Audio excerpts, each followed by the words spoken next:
Good morning and happy Lord's Day sa atin lahat, and Pastor Jen is back. Welcome to the Daily Verse Vlog. And I want to share the verse, Jeremiah 32 verse 27. Ang sabi niya doon, I am the Lord of all mankind. Is anything hard for me? Wala pong mahirap po sa ating Diyos na buhay. Kaya po sa mga merong nararanasan na sakit, may mga iniindang sakit, I want to pray for you. Heavenly Father, we thank you, Lord God, for this morning. To all, Panginoon, na nanonood ngayon na may sakit, I declare healing upon them. Ano man sakit na yan, sabi mo sa banal na kasulatan, wala pong mahirap sa iyo. To those who hear this prayer, Panginoon, ang dalangin ko, Panginoon, ma-encounter na kanila for this morning, Panginoon. Panghawakan nila yung verse na to, na walang mahirap sa iyo. Ano mang sakit ang kanilang inihinda, I rebuke and bind in the name of Jesus, na walang sakit na magtatagal sa aming mga katawan. Salamat po sa kagalingan.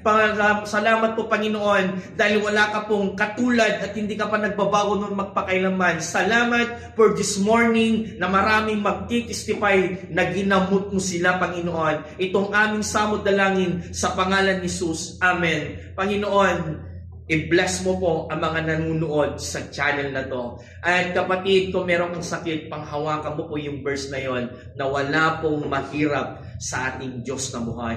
God bless and happy Lord's Day. Don't forget to share, follow my page, and to God be the glory.